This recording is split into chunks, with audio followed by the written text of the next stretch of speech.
Hello friend, সবাইকে আমার চ্যানেলে ওয়েলকাম আর অনেক অনেক ভালোবাসা। আবার দেখো একটা ছোট্ট ব্লগ নিয়ে চলে আসলাম, বেশি বড় করবো না। বলো তো কী করবো আজকে? সবজিটা কেটেছিলাম, সবজিটার ভিডিওটা বের করেছিলাম কিন্তু হয়নি বলে। আজকে হলো একাদশী, তাই কি বানাচ্ছি বলো তো? কিছুটা আটা দিয়েছি আর এর মধ্যে দিয়েছি মৌরি আর কালো জিরে, আর দিয়েছি লবণ। চিনি দেবো না, চিনি দেওয়াটা ভালো না, সেটা চিনি দেবো। আর এবার দিয়ে দিচ্ছি ময়দা, পুরোটা দেবো। পুরোটা দিলে দিলে বেশি হয়ে যায়।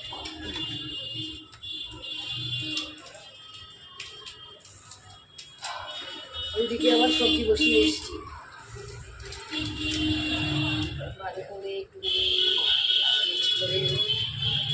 বাইরে দেখেছো কি আমার নিচে দিয়ে সবসময় গাড়ি যায় তো, ভীষণ ভীষণ আওয়াজ। তোমরা সবাই কে কি বানাবে, দুপুরে কি কি খাচ্ছ তোমরা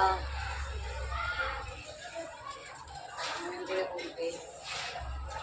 আমি কিন্তু আবার তেল দিয়ে মাখি না, আমি এমনিই মাখি না। তেল দিয়ে অনেকে ময়াম দেয় না, কিন্তু আমি তেল দিয়ে দিই এমনি। অনেকক্ষণ কি বলতো, ময়দাটা মেখে অনেকক্ষণ রেখে দিলে লুচিগুলো এমনি সফট হয়।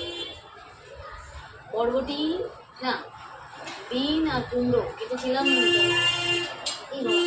পড়ে যায়, ফুলে পড়ে যায়। এই হচ্ছে দেখো, সারা জায়গায় আটা আটা হয়ে গেল।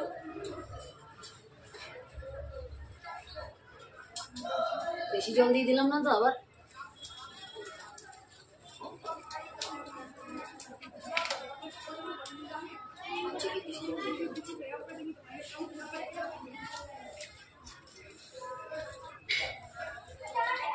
আগে আমার মা আটা ময়দা মাখতে একটুকু ভালো লাগতো না, বলে না বিয়ের পরে যখন নিজের উপরে পড়ে সব নিজের করতে হয়।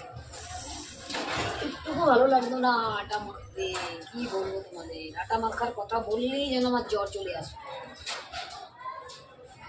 আর এখন প্রতিদিন আটা মাখি, প্রতিদিন, একদিনও বাদ দিই, প্রতিদিন। কোনো দিন তো 2-3বার মাখতে হয়, আর কোনোদিন একবার তো মানে প্রতিদিন মাখতে হয়। কি বলো তো, এই ময়দাটা যত ভালো মতো বলছি, ময়দাটা হাতে লেগে গেলে না কেমন যেন আজীবসা লাগে, তাই না? কিন্তু জানো, এই ময়দাটা যত ভালো মাখা হবে তত তোমার লুচিগুলো সফট হবে আর খেতেও হয়ে যাবে। আজকে কতক্ষণে খাবো কি জানি না, 1:30টা বেজে গেছে। আর একটু মনে জল লাগবে, হ্যাঁ না?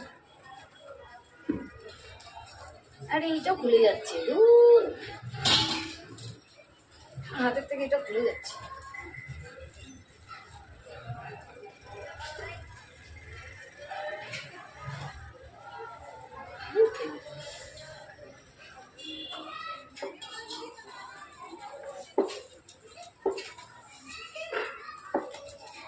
জলটা মনে একটু বেশি হয়ে গেল। চলো আটাটা মেখে নিই, ময়দাটা মেখে নিই, তারপরে আবার কথা হবে। তত জন্য সবাইকে টাটা, বাই বাই, ভালো থাকবে, সুস্থ থাকবে। আবার এরকম নতুন নতুন ব্লগ নিয়ে আসবো তোমাদের কাছে, ঠিক আছে? ভিডিওটা ভালো লাগলে একটা লাইক কমেন্ট করে দিও। এটা এখন অনেকক্ষণ মাখতে হয়, বুঝেছো? ঠিক আছে, চলো টাটা। বাইরের খুব আওয়াজ আসছে, টাটা।